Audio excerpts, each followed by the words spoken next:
and to visit with you again.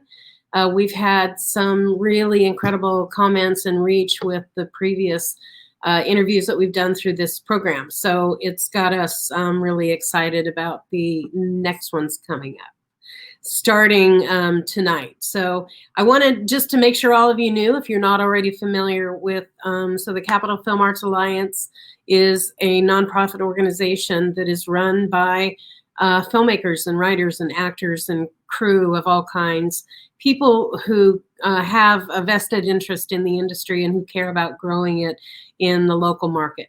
So that's one of the reasons why the Capital Film Arts Alliance exists. We are a membership-based organization, and we run on donations also. So at this COVID time where you're putting any money, there's an opportunity to insert it into our coin slot too on our website. So if you are so inclined, we also are beginning to have weekly gatherings similar to our weekly meetings. And as soon as we can be back together meeting in person, we'll be announcing that and figuring out how that's going to work. But for now, we get to touch all of you in this whole different way. So I want to tell you a little bit about who we're talking to tonight, because I met Jenny. Jenny is a producer for the Patriot Act with Hassan Minhaj on Netflix. She's the executive producer, and her story intrigued me when I heard it. And then I realized that I know her dad too, and her dad is Ron Cooper, who Ron worked in broadcast through Access Television for many years and have made a huge impact on a lot of people in the local industry, local creative industry. So Jenny and ironically her brother Joel, who's our speaker next week, both grew up in this environment. Whatever sparked that in them and whatever Ron contributed, I think is an interesting thing to learn more about.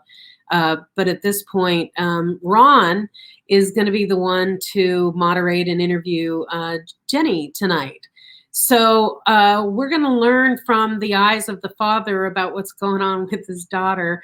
And then next week, we're going to do the same thing with Jenny's brother, Joel, Joel Church Cooper, who is the creator, showrunner, writer, producer for Brockmire, which is available on Prime.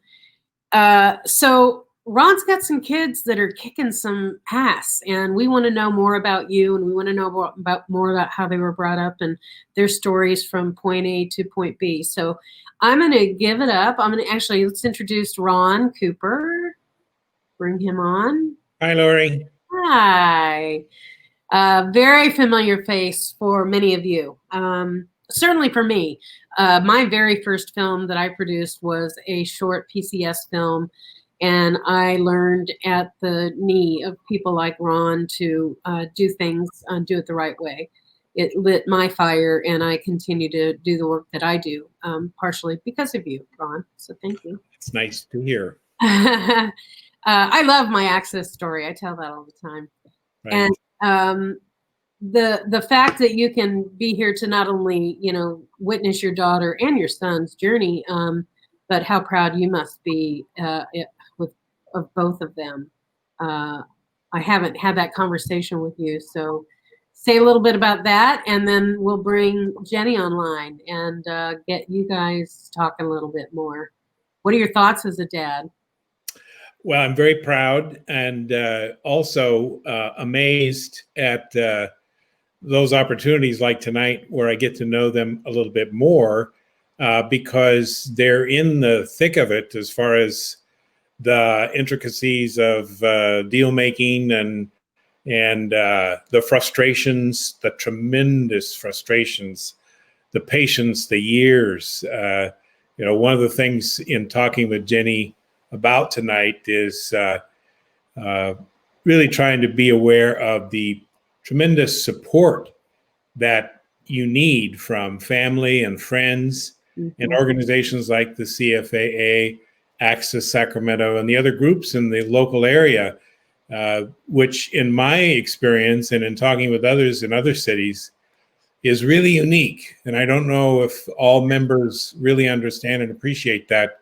The kind of years and years of hard work that it takes to eventually break in, if you're so lucky, it is what you're doing right now, with the support of groups and friends locally. Whether you're here, New York, LA, it takes that work. So hopefully we'll be able to reinforce that this evening, and also maybe give some insight in terms of if you do feel ready and have put in the time, what are the next steps? So that's our hope. Perfect. All right, let's bring Jenny on and say hi to her, and then I'm gonna, hey, Jenny. Hi. Hi, Laurie. Hi, Dad. Hey, how are you? What if I called you Ron for the rest of the hour? How about if I call you Sweetie? Well, there we go. I'm so happy to welcome you, Jenny. I'm going to leave it up to your dad to carry on the conversation, but I will pop in questions if he doesn't talk about the stuff I want you to talk about. Sounds good. Okay, thank you so much, and let's take it away. All right. Well, thank you, Laurie, and thanks to the organization for this wonderful opportunity. And let me start off just by helping people to understand that while you've been away from Sacramento for a long time, this is your hometown. This is where you were born. What fond memories do you have, and did Access Sacramento play a role in that? The leading question from the there you go. So yeah, I was born in Sacramento. I lived there till I was 14, and I went to David Lubin, Phoebe Hearst, and Sutter Middle School, and then I left the summer after 8th grade. But for sure, I have lots of fond memories. We still go back frequently to visit, and my son, who's 5.5, is obsessed with Sacramento. Definitely obsessed with Papa, but that transfers to Sacramento as a whole. He talks about it with people like it's an exotic destination that he loves to visit all the time. But yeah, so when I was growing up, my dad was the executive director of Access Sacramento, and we spent a lot of time in that building. From just running around the halls to being in his office to then, as I got older, starting to use the studio. I remember my 6th grade class took a field trip there, and then I made. Do you remember, Dad, that I made that? I think it was in 8th grade, and then I got into that California. That's right. Art program. Yeah. So that was just then also, my dad getting late night calls on the landline pre-cell phone about something crazy being on in the middle of the night that he had to deal with. So it was just a huge part of our lives. And I think what Joel and I would both say is that it very much normalized the idea for us, really pre-internet,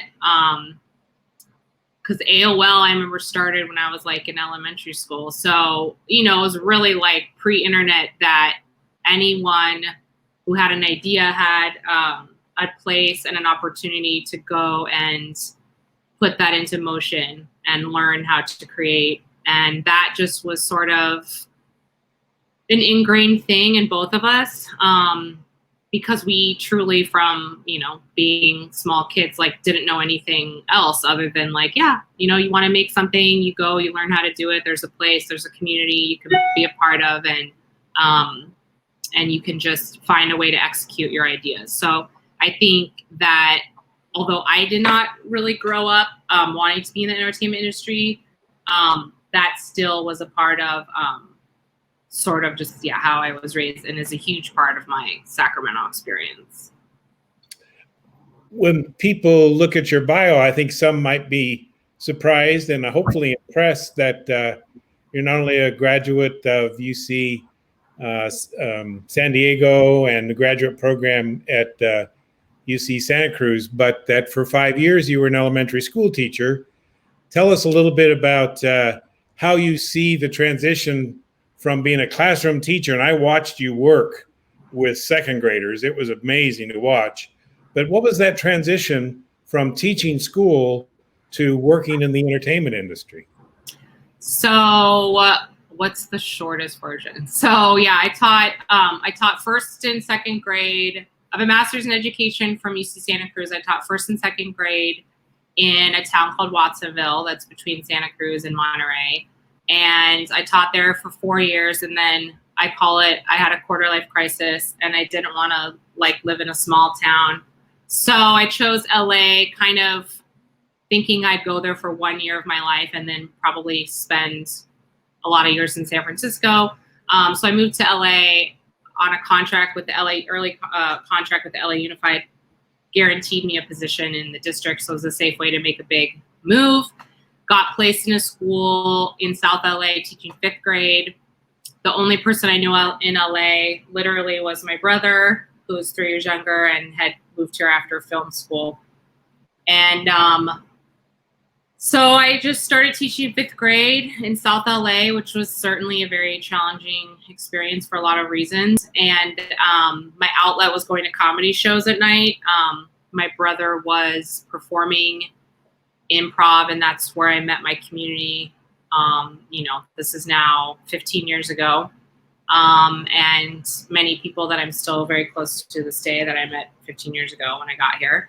And it was sort of being inspired by all these really proactive, creative people who had moved to LA from all over the country, who were all multi-hyphenates, which is what I ended up, repping as a manager, which are writer, performer, director, stand-ups, all of it, some of it, basically people doing a lot of things, creating their own work. And I just was very inspired by them. So I ended up leaving teaching at the end of that year and deciding to be a manager, a talent and lit manager, but knowing that I literally didn't know anyone in entertainment. My brother at the time was just a PA on a sitcom and the lowest rung of a PA, pretty much getting coffee. So he wasn't able to help me at that time. And so I decided to become an assistant and became an assistant at a management production company for a comedy manager, and then worked there as an assistant for 2 years, which I looked at as my second grad school that I had to just learn the entertainment business. And then from there got hired as a manager. So I always say, from the moment that I decided to re-career, everything actually moved extremely quickly. I got the very first job I applied to as an assistant, which is unheard of. And I also had no entertainment experience. And the guy looked at my resume, he's like, "Were you just teaching in the inner city?" And I was like, "Yeah." He was like, "I think you can handle this guy." So then and then being an assistant for 2 years is also really relatively short, but I was an old assistant because I'd re-careered and I was very, very, very driven and knew exactly what I wanted to do, and had started a comedy show in LA with some friends, and that was getting a lot of traction. So it was sort of putting in the time, right place, right time, and then just finding a place that really connected with me. So then I got hired by a company called Prince Carter Young, and I worked there for 7 years. And then I went to my current company that I work at called Haven, and I've been there for 4 years. So I've been a manager for 11 years, and still a teacher at heart, though. And I think when people say, what's the, I don't know, it's initially it seems like a kind of extreme career transition, but to me it was actually pretty organic. And I think what I loved about teaching was, the nurturing and the finding the skills and abilities and passions of my clients and supporting those. And the encouragement, and like when I'm excited about something and really believe in it, whether it's a student or a client now, like I'm just really like all in and want to do whatever I can to support that person. So to me, it felt like it was just kind of a natural transition. And then of course I've heard the joke for now 11 years of like, oh, well, comedians are just like kids. So what's the difference? So I guess there's an element of that too. Well, one of the things that was surprising to your family during that transition was it seemed like a pretty significant jump from one career to another. And we always, as most parents, I think, are, concerned, gee, leaving the teaching career, moving off into the entertainment field. Wow, that's a big jump. But the thing that I think is impressive, and I've talked to your brother who knows you as his manager, the thing that's impressive and I think is really important on this conversation is one, you have a great work ethic and integrity. And I think one of the things that I'm most proud of, among many things, as your dad, and I think it serves you well in the industry, is your word is your bond. And I think we can't emphasize that enough. If you're thinking of a career in this business, there's so much publicity about the dark side of the entertainment industry. But I think your success and your movement from one position to the other has really been based on you don't burn bridges and you do have good relationships with everybody that you meet. Do you find that to be true in your business? Yeah, so I think it started with, and this is like an advice that I give to people moving to LA or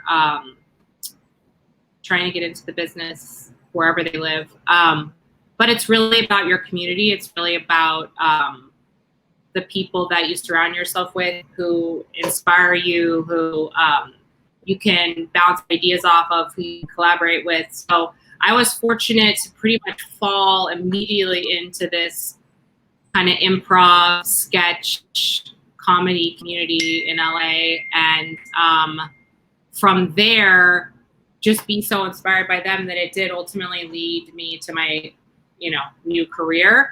And I think that has sort of, and, people, whatever I've heard, I'm from Northern California, obviously I've heard all the jokes and criticisms of Los Angeles, and certainly grew up hating it, even though I pretty much have never been here. But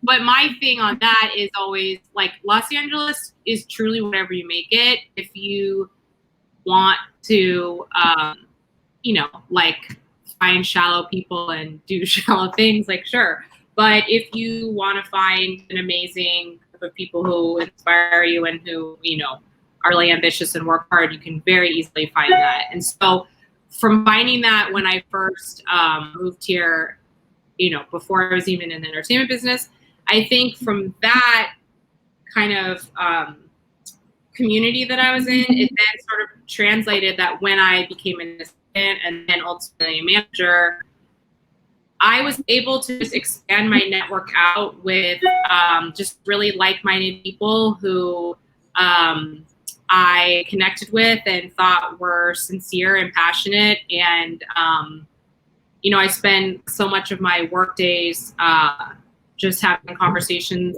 Now we do them over Zoom. We were going to lunch and breakfast and coffee and all that. So it's all about like meeting new people and expanding your relationships and strengthening the ones that you have. But for me, because I've been able to sort of expand out from a core group of really solid human beings, you meet someone, you're like, I like you, like, let's try to work together. And then they're like, have you ever talked to this person? No, I'm going to put you guys on an email. And so your network expands out. I feel very lucky. I can probably count on one hand the crazy conversations that are in like the movies where, someone's like screaming at you and throwing a stapler, or all the, kind of mythological Hollywood experiences. I was just able to avoid most of that because of the network that I've been able to build. And I think your reputation is a huge part of it. I, work hard to, just be a really responsible, communicative partner to whoever I'm working with. And I think I've always said one of the greatest compliments that I've received as a manager is that when like an exec or, someone in the business, producer, et cetera, has met a couple of my clients and they say like, gosh, your clients are just such like great people. Like they're not just talented, they're just like really solid, good human beings. And that I feel is something that I've definitely worked hard to cultivate over the years and have intentionally built my business that way. And just, I think it's my personality and also my recareering, but I just feel like life's too short to work with assholes. And it's just not something I've ever been interested in doing. So, when I see these like crazy things flare up with talents, online and stuff, I'm just like, oh, thank God I just don't have to deal with that nonsense, because life's too short to like be cleaning up the messes of people that you don't really stand behind, what they're all about. So true. Hey, I just have a question. Did you ever perform? Did you get in through performance and then into management? Definitely not. Although I did start my 6th grade play, which was literally the most traumatic thing of my childhood, which my dad can attest to. That was the extent. My brother always was like in children's theater and stuff, and that was his thing. I had terrible stage fright, and then Joel and I did summer school of the arts at McClatchy for many years, and he always did performing arts. I always did visual arts. And one year I did stage crew. So that was my foray into stage life. But no, I was always drawn to like visual arts. And I realized after my 6th grade play that I was like, nope, literally never going to be on a stage again. That was it. I was done. I gave it my all. That was it. So no, I never, ever was drawn to that. It's funny because I've been around, the certain comedy community here in LA for like 15 years, basically from when the theater opened when I moved here. And I've been around so long, people are like, oh, didn't I take an improv class with you back in the day? And I'm like, nope, you absolutely did not. I never took a class, never wanted to. Do not have that like molecular structure of someone who feels like they are compelled to perform on stage. Let me just interrupt that. I'm not an improv player, because one of the things that I think many of your clients will remember, and any improv audience that you've never, ever sat in, you're always in the front row and you're the first one and the last one to laugh. Your laugh is so infectious that introduces you to that comedian. And maybe on a very lonely night when there's not many laughs to be had.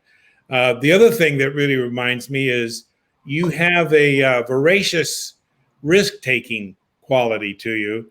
And I'll specifically cite you taking the singing class you did in community college, and she does a fantastic Monty Raitt. So there's that. Well, that was a stage fright conquering thing that I made myself do, because I had worked myself up since I was 12 years old to be afraid to sing on stage. So yes, that is definitely not for me. I have not a like cell in my body that wants to perform for people.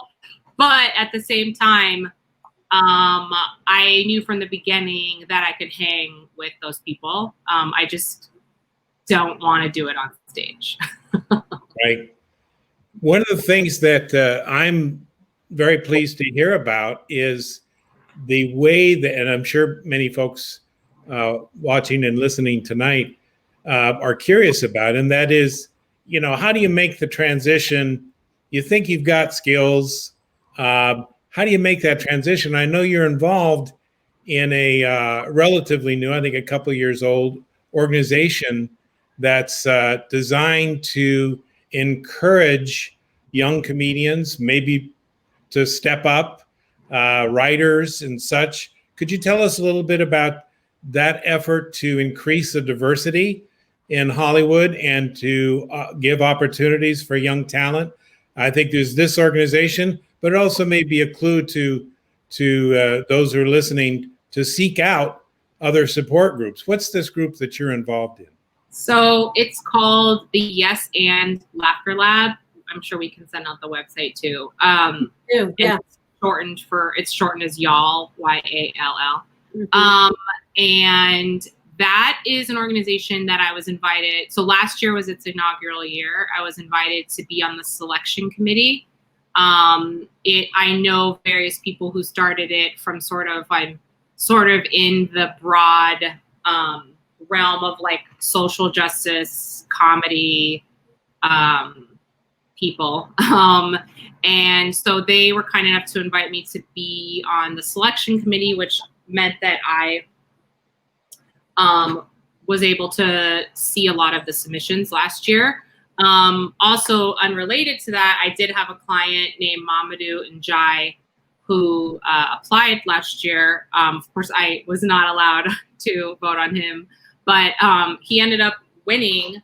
Out of 500 submissions last year, he won the inaugural competition. And so what that led to is this like really amazing all-day event in New York, where they had various like TV, movie execs, a lot of nonprofit people, and various like heads of organizations, funders, etc. And each of the 10 kind of top 10 people got to present their project. So the kind of motivation behind it is to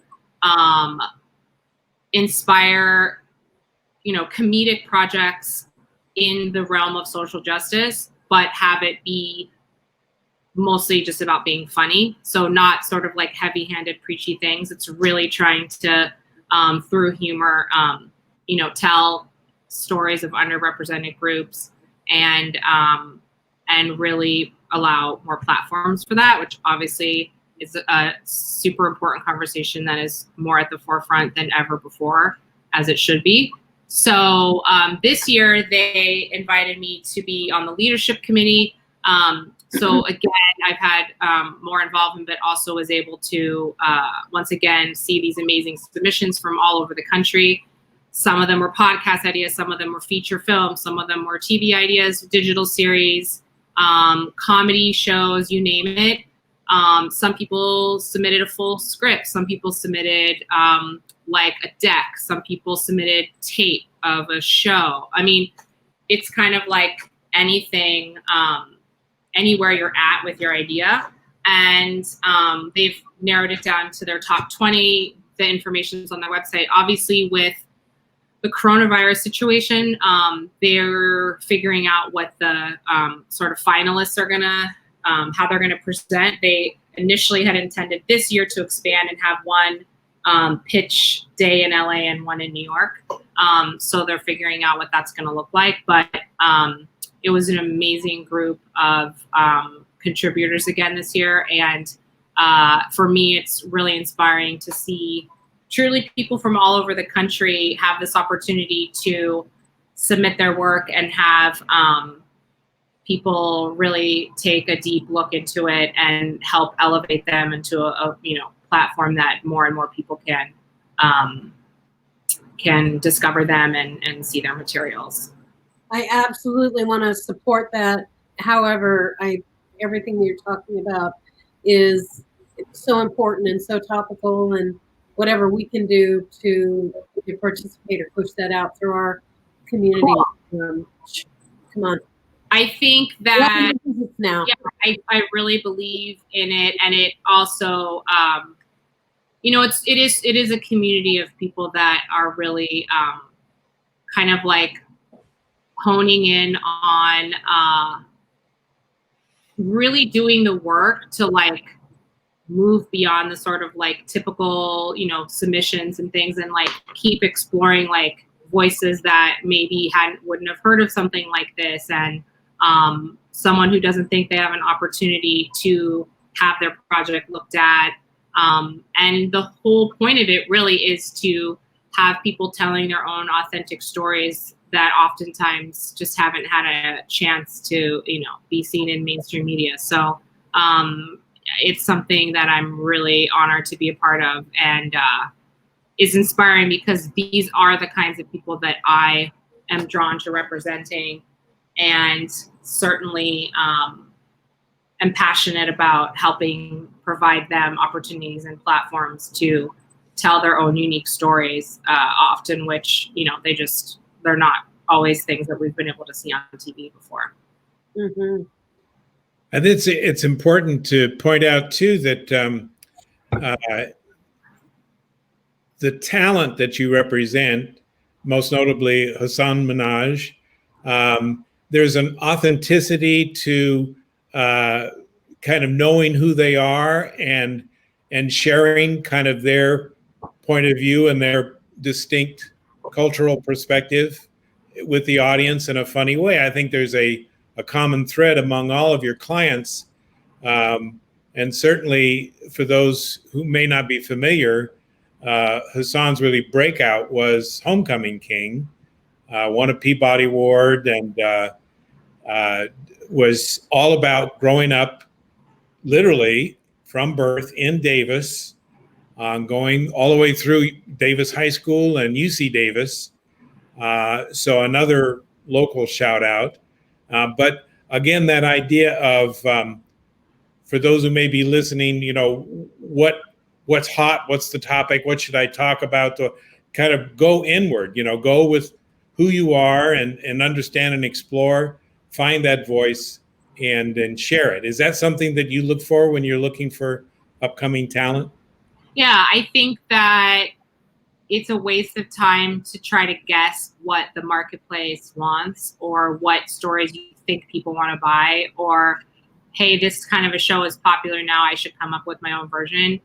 That just never works because networks and platforms have moved on to something else by the time, it's just, and also when you sit in a room and pitch to a buyer, the thing that reels them in the most is if you have a real personal connection to the story. So it doesn't have to be your life story necessarily, but you have to have some sort of personal into the world, because they're also looking at you and saying, well, okay, maybe we'll buy a pilot, but is there 5 seasons of the story? And one of the ways that they can feel confident in the longevity of an idea is to know that you have a personal connection to it, and that you have a kind of a well of information and experiences that you can draw from to continue telling the story in different ways. So if it's sort of just some contrived thing that you think might sell, it falls flat because there's no personal connection and, motivation to continue telling the story. So my advice, and, all of my clients have had success from just looking inward to things that have happened to them or their own experiences, or just things that they're really passionate about, other people's stories that they want to tell that they feel like really deeply connected to. Basically just sort of like, what is your in to this story or world? And then being able to articulate that is how you're going to have the most success in sort of selling your projects, and therefore, getting an opportunity long-term to make them. Maybe we could speak to writing for a moment, and the process of being noticed as a writer, serious, dramatic, comedy, whatever. I'm eager to show you my spec script. What's wrong with that picture? Well, when I did move to LA, my dad was like always emailing me like, hey, there's this guy, my friend's cousin's kid. We had to be like, Dad. Many of them are listening right now, so you be careful. No. So I tease. So basically, most representatives, like, this is just like the industry standard. So most representatives don't take unsolicited submissions. Legally, we just can't, because they're, situations where people say, hey, I sent you that script and then, this project came out and I'm suing you. So that's just kind of a entertainment industry rule that you don't take unsolicited submissions. So like, yeah, cold calls or just like random emails, things like that. We just can't pursue those. So for me and like most representatives, it's all like personal recommendations. So a client will say like, hey, my friend wrote this really cool thing. Can I send it to you? Or you should check out this person's video. They're really great. For me personally, and this is like different for every representative, but for me personally, like most of the people, I had a personal relationship beforehand, because that's just the way that I built my business. I'm not like kind of throwing things against the wall and seeing if they stick. Like I'm very, very careful about, because I kind of just go so all in with someone that I just, I need to kind of have a sense of who they are as a person. It's not just like, oh, I really like this script, I want to rep this person. It's like, what do people that have worked with them say? Like, what are they like in a meeting? What's their online presence? What have they been talking about? So for me, it's like kind of this holistic thing and not just like one piece of material. But I think I will say like my client Mamadou that I mentioned earlier, he's probably the one client that I did not know beforehand, and I literally discovered him on Facebook, and that is a very kind of cliche Hollywood story that had never happened in my career. And he did a video, it just popped up in my newsfeed. I don't even know who had posted it because we didn't have any mutual friends, but at the time, what's that? I said, pay attention, everybody. Yeah. So at the time he still lives in New York, but he was he had just quit his job as a high school teacher, and he was doing stand-up at night, and he had just been hired by a company called Mike, M-I-C, Mike.com, and they hired him to be sort of like a correspondent, and he was doing sort of like Daily Show type talking head pieces where he was sort of like opinion pieces and things like that. So he did a video called Racism as a Spectrum. And it was just him talking to the camera about his thoughts about that and his experience as a Black Muslim man. And he studied neuroscience in college, so he approaches issues of race oftentimes from a very like neuroscientific background. And it was just like, I just started watching it and I just thought that he was this absolute star, which also seems cliche, but I just like saw something in him. Certainly he had a quality that definitely reminded me of Hassan in terms of a charisma and an ability to talk about challenging topics in an engaging way that sort of brings all kinds of people to the conversation. And I just like literally, I don't know, I just was like, I gotta find this guy. And so I like found an email, and he laughs now because he's like, who is this woman? And then he like looked me up. He's like, okay, she's legit. And then we just started talking, and then we started working together, and he's just like really become like a part of my extended family. And he's got so many exciting things going on. He got into a Sundance Lab this year with one of his projects, and he's developing another project with Phoebe Robinson producing, and he just wrote a feature script that we're taking out, and he's been a really amazing young comedic activist voice especially in the last few weeks. And he's sort of getting a lot of props of like, you should follow this guy and see what he's saying. So he's like great example of like, at the end of the day, like you just have to keep making your content. Like you just have to keep making stuff. You just put it out there. People will share it. People like, I still to this day, I don't even know who shared that video of his, but people, you know, we're all very used to just hitting share on something that we respond to. I mean, especially now more than ever since we're all online all the time. Right. So I think that, you know, at the end of the day, like that's just the kind of way forward is just, you know, don't expect a sort of like big moment or break. Otherwise, it's just that's too impossible to predict. I think the number one thing to do is just keep generating your own material and share it and put it out there of like, hey, like, you know, check this out, and people will be like, this is great, and share it with a friend, and things really like spread that way in a really productive way. Yeah. You can't plan for it. You have to work for it. You know, Yeah. And the more work you do, the more anybody who does this, every project rolls into new relationships, and Totally. you can take your skills and, you know, it's really a dance, and you better be continually doing it and not have no expectations, and then everything that happens is great. Yeah, I always tell my clients, like, things never follow a like sort of direct A to B pattern. It's not like, well, I'm going to write this script and sell it, or I'm going to make this video and get a manager. Like, no, just that's never going to happen. So what's going to happen is you're going to make a video, and then 2 years later somebody sees it, or you're going to write a script, and then, you know, 7 drafts later someone's going to like it and share it with a producer. You know, it's just like, or, you know, you do something and the person says no, but they're like, hey, I like you, like, send me your next thing. And then a year later you write the next thing, and then they like that. So it's definitely all about like just continuing the work without expectation of what you're going to get from it.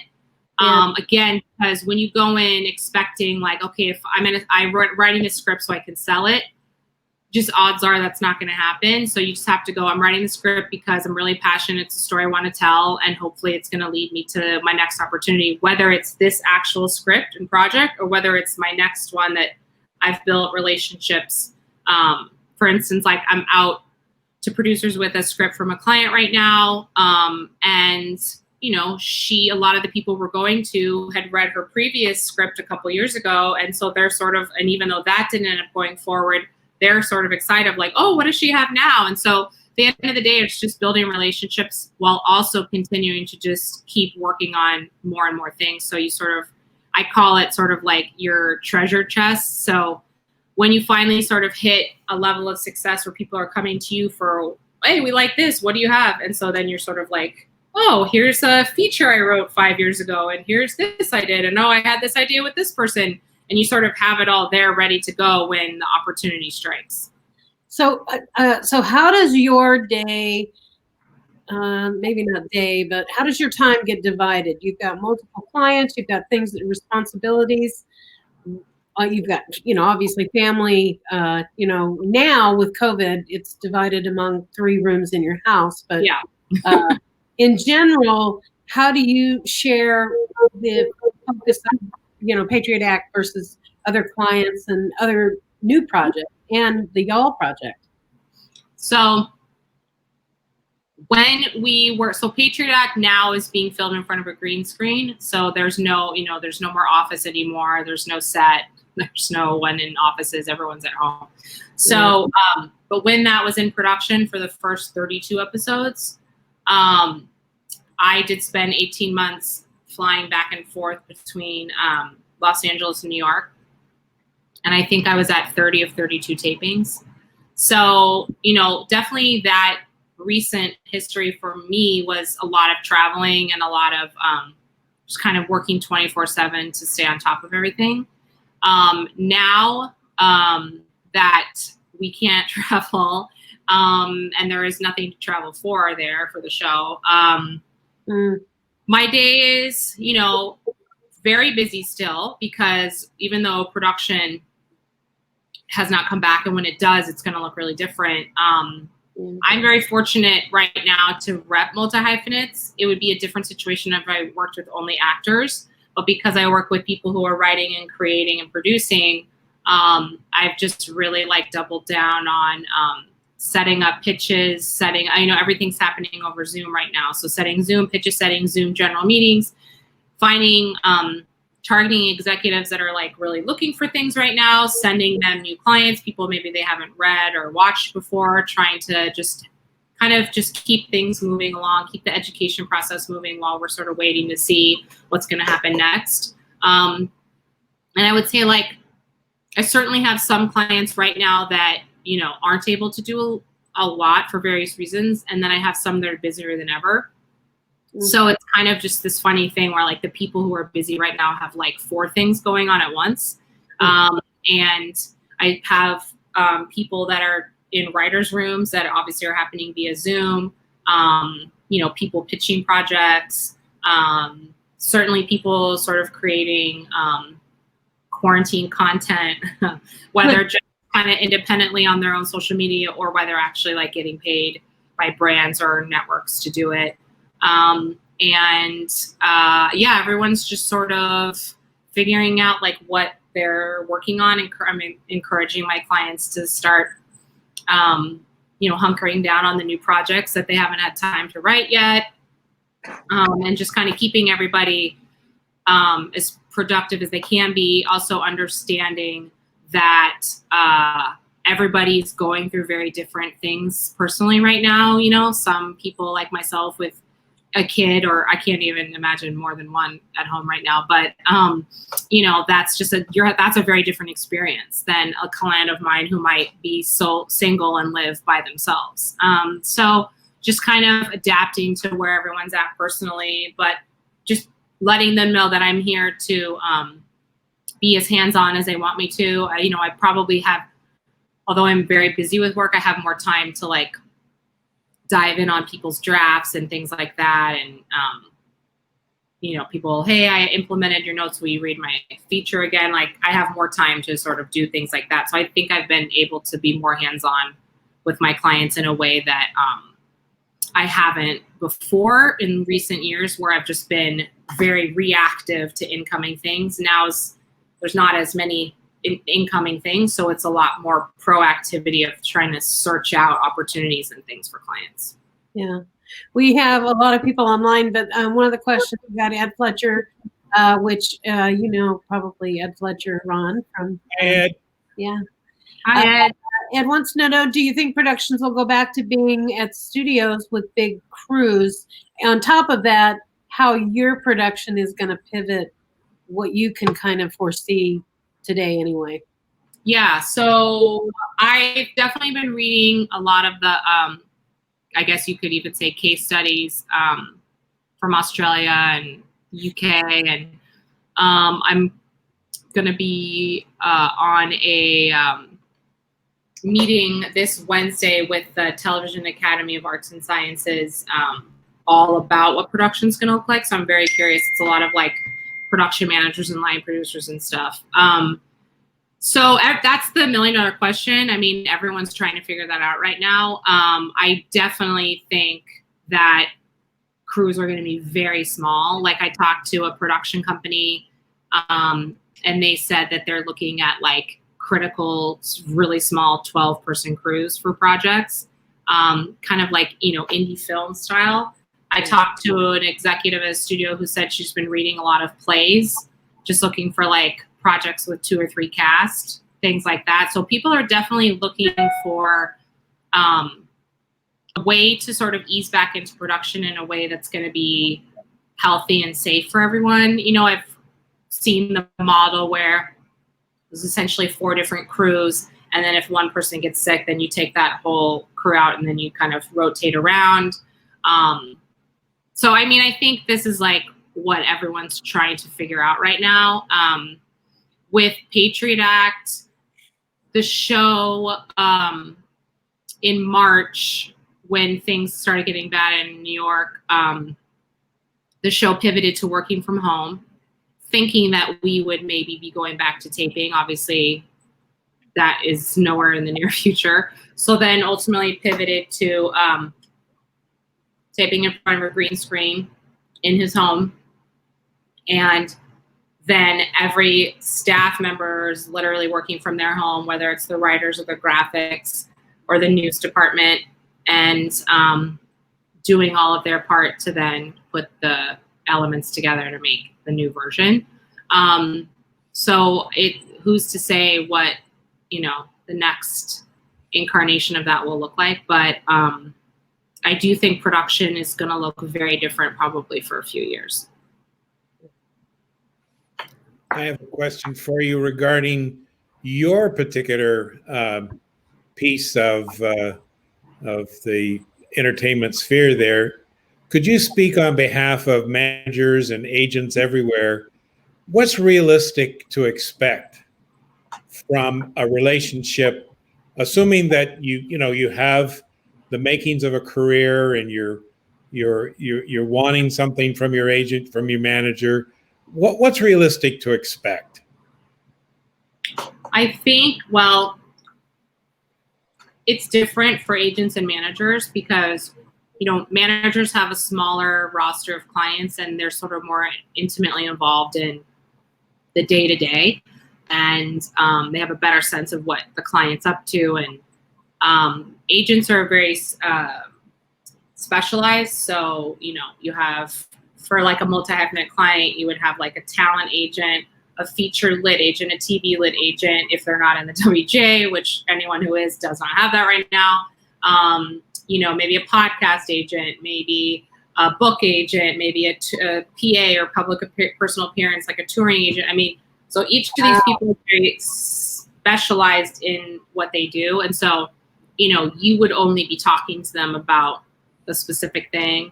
And you wouldn't generally go to your agent at any sort of earlier stage. Like, agents are really there to help sell the material. They're really in the like sales business. So they're not there to like read the first draft of your script or talk out a new idea. That's, of course, there's exceptions to the rule, and there's certainly a lot of agents that can be more managerial and want to get involved early on. But generally, they're there to like go out and try to sell things. So I think, that your relationship with them is just naturally going to be a little bit more distant and very centered on whatever their department is. And then with your manager, it's interesting. Like I'm close with all my clients, and, you just have different relationships with everybody. Some people, you're just texting almost every day. Some people, you're catching up with once a week or every other week. I mean, it's just kind of, but just knowing that the door is always open. And if somebody has, a new idea or a problem or something they want to talk out, I think that just knowing that, you've expressed and communicated that you're always there to talk to them whenever. And I just have a personal rule that, like, if a client calls or emails me, I just make sure I get back to them by the end of the day. But that's my thing. And there's plenty of people that don't do that. Yeah. In life. Is there any, and again, these are odd times these past several months, but is there any kind of calendar kind of cycle that you anticipate, like, pilot season is significant and you're doing some things during that part of the year that maybe another part of the year will be focused on something else? Is there any kind of cycle that the industry operates off? Yeah, there's definitely cycles, and because I rep multi-hyphenates, I'm involved in all of them. So, post pilot season, when my colleagues who rep actors are saying how bored they are, I'm like, you want to help me out? But anyway, so pilot season starts in January. I mean, who knows what pilot season is anymore? It might be extinct forever, but in the olden days, pilot season started in January and usually wraps up in like late March, early April when the casts have all been set. And then pilots are generally filmed in April and May. Obviously, we know this year that like literally only just a couple pilots were filmed before the production shutdowns. So there's a big question mark about, what's going to happen in the future. But so that's pilot season. So then you sort of are then heading into like network development season, where you have clients that are then first then you go into staffing season, because post pilot season, then your writers that are trying to get staffed on TV shows, now there's the whole dance around what you know, what we think is going to get picked up, what pilots we think are going to get picked up, and then you try to get them in on those meetings, and then you find out what's really picked up, and they might have been down the road on something that doesn't get picked up, and that's kind of just like, well, that's the end of that. So then it's staffing season. This is just for broadcast because cable and streaming is like all year. And then it goes into broadcast pitching and development. So you're in the summertime going to pitch your ideas, which then would hopefully be turned into a pilot the following, you know, January or whatever, if they buy it and pick it up to see or pick it up to shoot a pilot.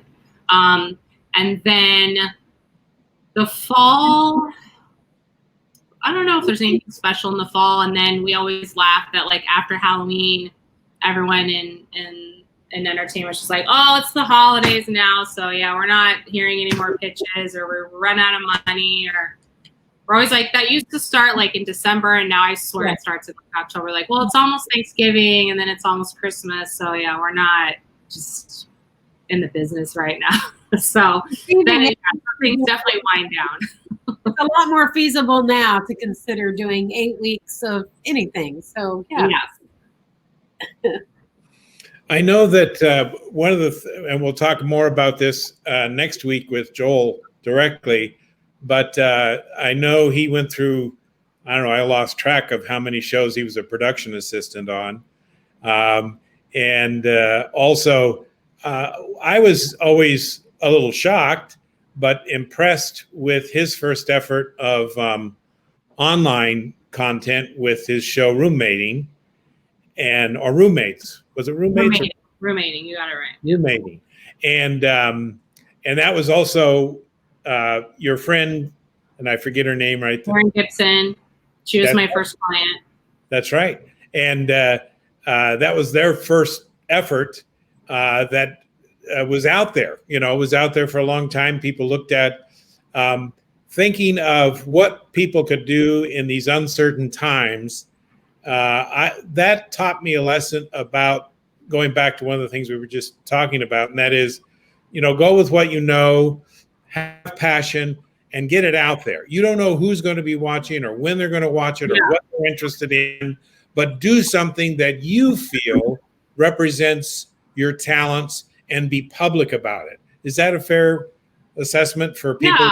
Yeah. I mean, Joel and Aaron were writing partners at the time, and they had this idea, this really simple web series that was so ahead of its time because no one was paying for web. This was like 13 years ago. So there weren't like platforms that would like pay you to do it or anything. So they were just like shooting it, but they had come up with a really like easy concept to film, which is just, they were very mismatched roommates who'd met on Craigslist and had nothing in common. It just played off their natural dynamic friends. So they were like shooting it themselves. And I remember when they actually got a director to shoot them. I mean, so they were definitely ahead of the curve with that, but it was really funny, and it established, you know, each of their voices in their sort of collective voice together. And it got them in a lot of like, you know, meeting rooms, and that was their first kind of way into like meeting executives. And, you know, then they each kind of went their different way with things. But, you know, it was definitely like this great, and for me too, as a manager, I'm always looking for sales tools. So I just need things to help sell my clients. So I need like, you know, a new clip, or I need like, hey, why don't you like write up a paragraph about that new idea, and I'm going to send it to this person who might want to hear it. Or, you know, why don't you, you know, update your reel so that I can go kind of have a reason to send this to this person and say like, hey, have you seen their new reel? And so I'm just looking for like, that's like critical for my jobs to help sell people. What I need to sell people is I need the materials to sell them. So, you know, I always am encouraging people to make new things, and then it's excuse to reintroduce them to someone, or hey, have you seen this new video they made? It's really funny. And now you get into a new, hey, do you want to sit down with them? They have some new ideas. So I think it's really important to just keep back to the idea of just keep making things, because at the end of the day, I think the other thing too for a lot of my clients is a lot of them are sort of like in some ways non-traditional, like Hollywood, you know, lead actor type people. So they're like not into the auditions they get, you know, like funny best friend or whatever. You're like, okay, great, that's boring. So they're like, hey, I'm gonna write myself the roles that I want to be cast in. So I'm just gonna create that and then show people what I can do. I have a client named Barrick Hardley that was always sort of like the sidekick, funny best friend. And he wrote a movie called Spell that he wrote and starred in it, and it was shot in Iceland. It's actually on Prime, and it's amazing. It's kind of a darkly comedic thriller tied in with like Icelandic mythology. And so he plays this guy that just has a tragedy and runs off to Iceland without even like thinking about it, and then sort of wanders around and gets into lots of trouble. So anyway, he wrote that script. It's an amazing script. They made it for he found these producers that put up the money. They made it for a tiny amount of money. It went and did a bunch of cool festivals, and now it's released and everybody can watch it. And that came out of him being like, no one's ever going to cast me in the lead of a movie. So right now, let me show them what I can do. Let them show them like I have this dramatic side as well, and let me show them that I can like carry a film as well as like write something really, really unique and interesting. So I think about that a lot in terms of, well, now he's got a new film idea, and now we can send people the link of his movie and be like, hey, you should watch this, and now you should sit down with him and hear his new idea. So it's just also about creating opportunities for yourself that you don't think the industry will just give you right away. So you sort of have to just create them and show people of like, yeah, I can do this. And it's oftentimes people really need to like see it before they're willing to take, risks and chances. Mm-hmm. Hold on. Go ahead. Go ahead. I notice, especially with your clients, and I think we touched on this before, the growth of people of color having their own programming, having their own shows, many up-and-coming and very powerful comedians performing. I'd like to hear your thoughts on the idea that comedy is really kind of a cutting edge glimpse at what I think many of us hope is a better future. Do you see that with the people that you represent and how the industry is evolving? Yeah, I think it kind of goes back to the Yes and Laughter Lab. Like the whole motivation is like, how do we affect change through comedy? And comedy is a way into actually kind of getting people's attention and getting them to think about issues in a way that like maybe they would feel are heavy-handed presented differently. People always joke like how many people get their news from like the Daily Show or the monologues of late night hosts, etc. So I think that it's an important element of content to really, things can be sort of brought up and discussed, and points can be made in a comedic way where it's like draws you in because you're laughing, but at the same time you are actually like learning and affecting change, especially for those very special types of talent who can sort of like draw all kinds of people in who maybe, for instance, for Hassan, like, a lot of people around the country like maybe had never even met a Muslim person before, and now he has a platform where they feel like they know him, and he's a relatable person, and it's just kind of a subtle change in people's beliefs about people that maybe they don't have an opportunity to interact with as much in their daily lives. So I think it brings kind of all sorts of people to learn about different situations and different people's lives in a way that, we're sort of drawing them in with the comedy, and then they're leaving with sort of learning and expanding their worldview.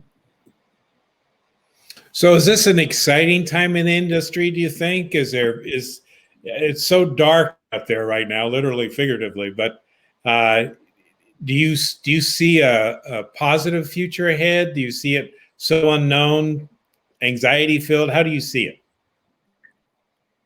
I think there's a lot of unknowns about how production is going to look, so that feels a little daunting right now. But I think in terms of,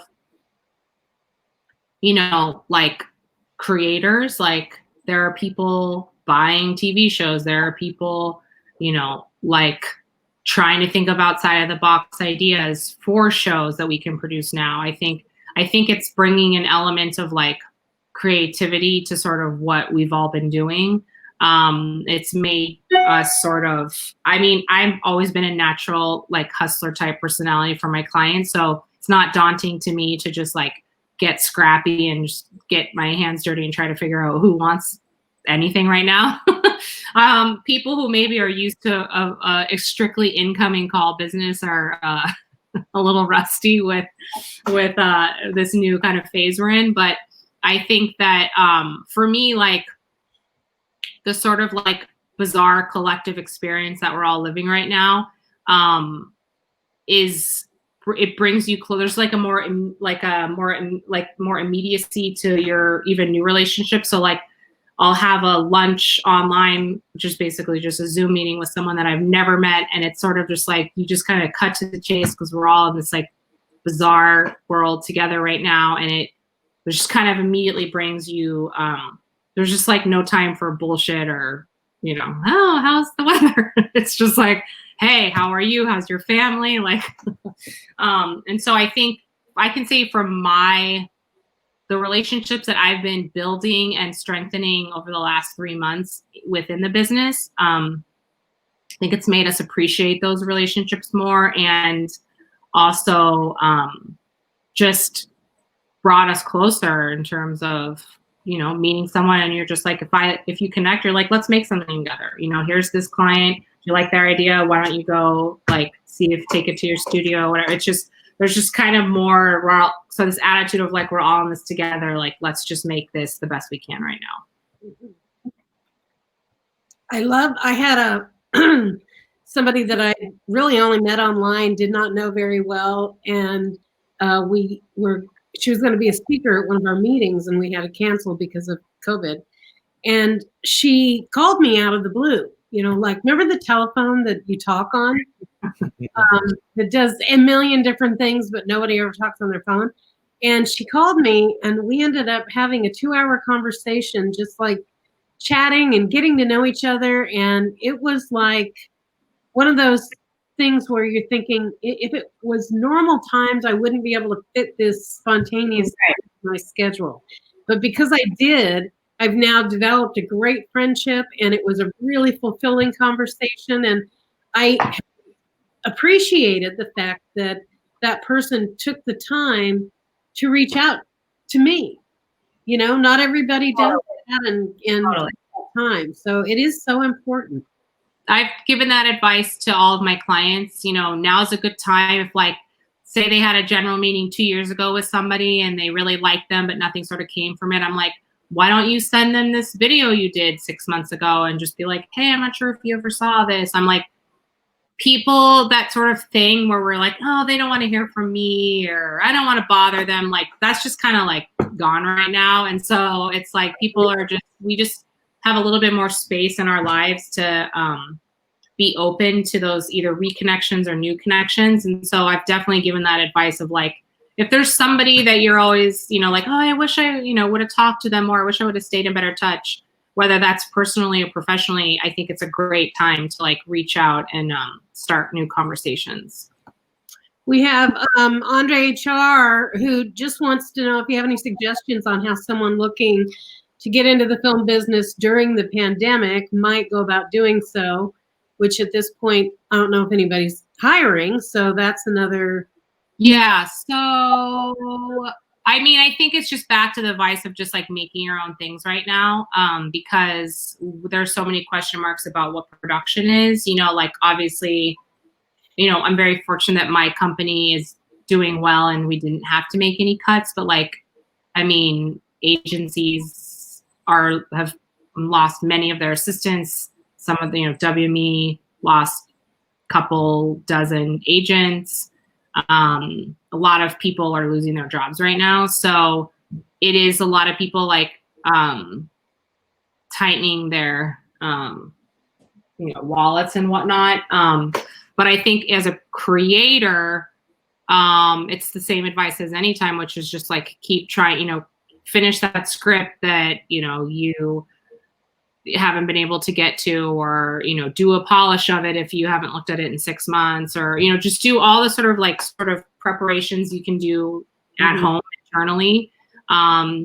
Get on a Zoom and brainstorm ideas with a friend. I mean, just all the things that you can do, just sort of prepare yourself for when things are starting to like open up again. Yeah. And if you're on the technical side of filmmaking, let me put a plug in for this year's Place Called Sacramento Films. 10 films in production right now here in Sacramento. And from being the executive director for all those years, every crew needs every bit of technical assistance they can possibly lay their hands on. So if you're just sitting around wondering, I've got technical skills but no way to demonstrate it, get in touch with Gary Martin at Access Sacramento. He can put you in touch with filmmakers who not only have a script and crew somewhat put together, and also actors, but a guaranteed distribution on the big screen at the Crest and online this October. So it's an exciting time here in Sacramento. I've pretty much kind of covered ground. I wanted to ask you, Jenny, Joel is going to be the guest next Tuesday night. He's your client. Why should people watch? My dad asking me about why people should talk to my brother. No.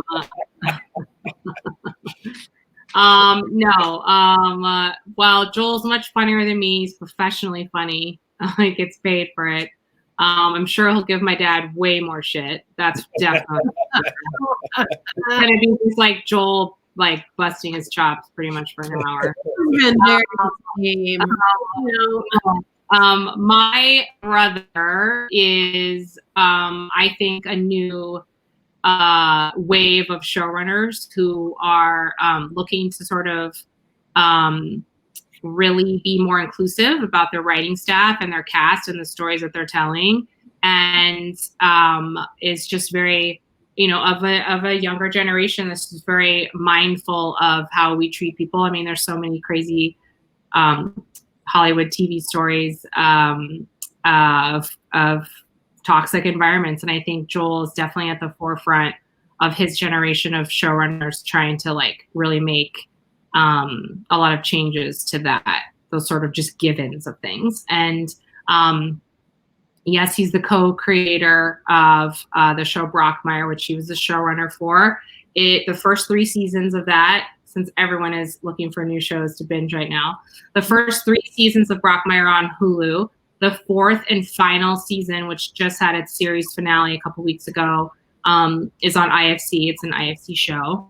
And he's, gone on to he's got a project that's in development with CBS TV Studios for Apple right now. He's got a project that he sold with Jason Weiner attached to produce, who, is one of the important people in Modern Family and lots of other TV shows. Jason and 20th Century Fox, and did sell to NBC. Now they're talking to a new platform potentially. So he's got a lot of things in the works, and I think he's got a great perspective on sort of the way that TV and writers' rooms and production are heading in a really and to make some positive changes. That was better than you thought, Dad. Wow. I didn't even know that we were getting that. Now Dad sees what I do all day. Just like talk up my brother and everybody else. So I have a question. So Ron, like, at what point were you close to retirement when your kids decided that they were going to become like these incredible talents in this field? Well, it was, it sure made, I mean, I joke about, not really hearing much in terms of details about their career and stuff. But on those occasions when we did get a chance in their busy lives to catch up, I've always been impressed with the people that they've become.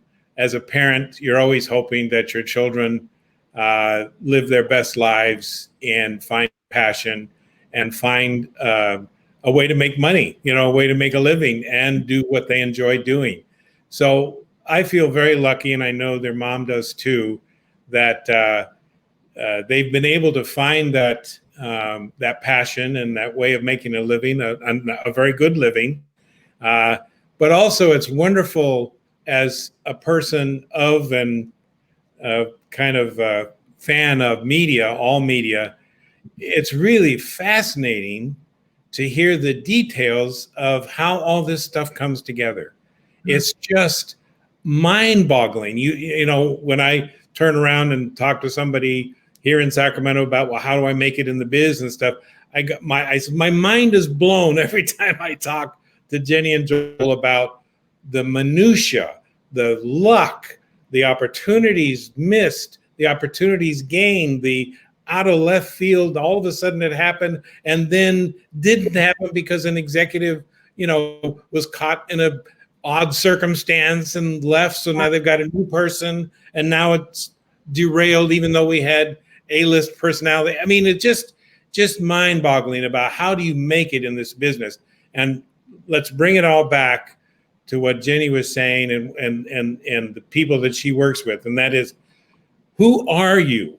What do you care about? What is your story? What is so fascinating about that story? How do you express that story? How do you find a way to do that on an ongoing basis? And do you find joy from that? And if you can find the answer to those questions, then I think the career will take care of itself. Yeah. We have a couple of questions that I don't know if you have any comments towards, let's see, Aaron Leong, where am I? Nope. Where's Aaron Leong? There we are. Question for Jenny. Do you only work on comedy projects and series? Do you work on dramas or features at all? So all of my clients, when I first signed them, are definitely comedic writer performers. But I've always evolved with their interests and passions. So I'm out with a 1-hour drama script right now that I'm out to producers for a client that, kind of started as a comedy writer and then has transitioned into the last 2 things he's written are dramas. I'm out with a couple features. I have actually Erin Gibson. That was my brother's writing partner many years ago that we talked about earlier. We have an offer from WB for a feature script. They would make it as an animated feature comedy. And then, like I mentioned, Mamadou has a 1-hour. A feature script as well that I'm going to be taking out to producers. So, yeah, I tend to work more in comedy, but I've always been able to adapt to, whatever my clients' passions are and what they evolve into working on. Cool. Aaron's an amazing director, camera operator, producer, director of photography. We have so many great people here, and I would love for you to bring some of your ideas for production to this region. If there's ever that opportunity, we want to work with, anything it would take to make that happen. Diodonis Moquette wants to know, if you have a script that you're passionate about and you believe in, what's the best way to present it to potential producers or investors? I think you touched on that earlier, talking about just pitching it because you believe in it. Is that generally the same? I think that, let's think. So basically, you would really need to have, I guess there's just different ways to attack it. There are certainly competitions and things like that you can submit scripts to that often, can lead to something. There is, having a rep and having a rep try to take it out and sell it. And then without reps, it's a lot of word of mouth. It's a lot of hey, my friend is friends with this producer. Let me have my friend read it so that they believe in this script, and then they'll vouch for me and send it to that producer. So it's definitely like utilizing, your relationships and just trying to get your community on board with the project so they can sort of help you spread the word and get it to, more and more people. Mm-hmm. Yeah. Aaron's, he said that was my next question. What would it take for you to bring a project to the Sacramento region? We have this new film commissioner, and we need to figure out what we're going to ask for to bring business here. Whatever that looks like, whether it's people that have a connection to this area or not. So I like that question. I want to poke at it a little bit. It would probably take my dad just being like, hey, like, do we want to like spend some more time? Zane loves Sacramento so much. That's my son. Ron, who's the newest member of the CFAA board, you mean? Yeah, what would it take? I mean, I would certainly be open to, like, if I had a client, that wrote a feature film that made sense to shoot there. It's hard to imagine shooting anywhere other than like Australia right now. So it's hard to even imagine a production in Los Angeles. But actually, they are starting to, they're opening up Vancouver.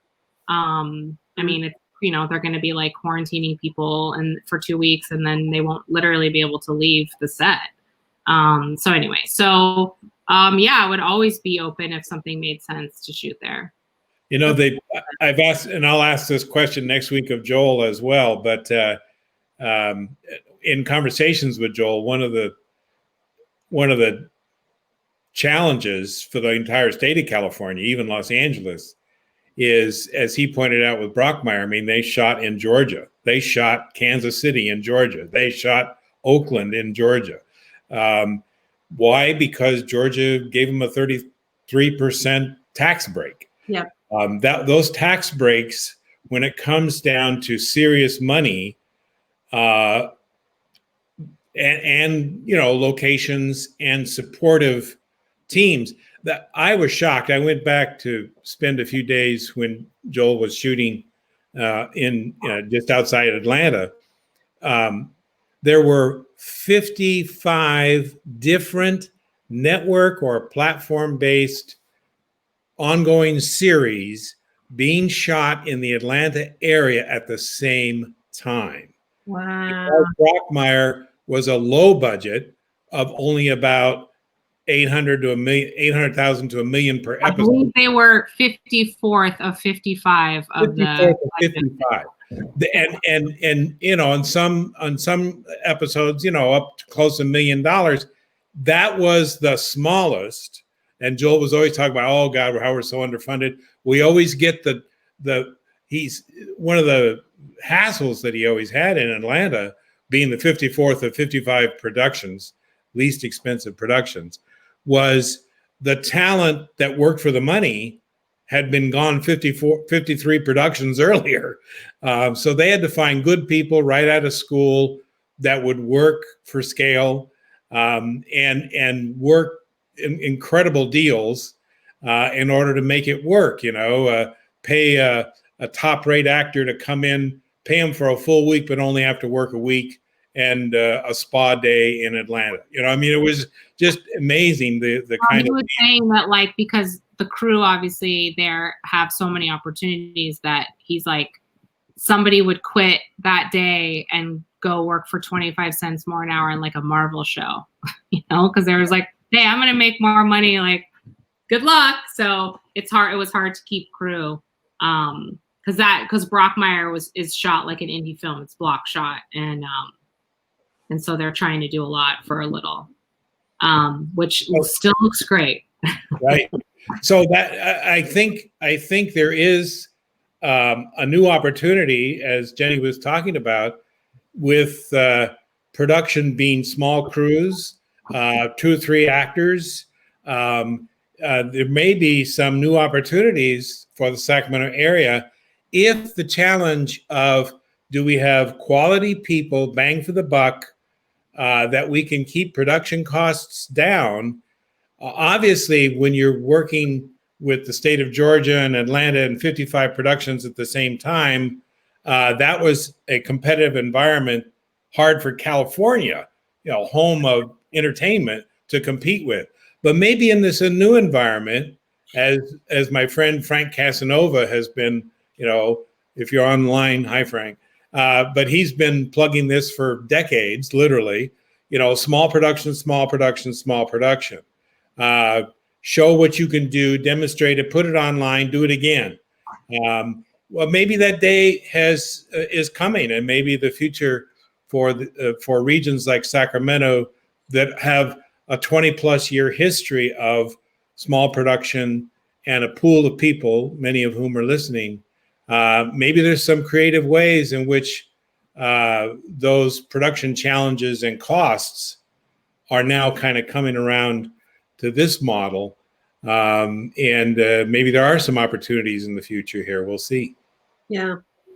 Well, we would love nothing more than to make that happen.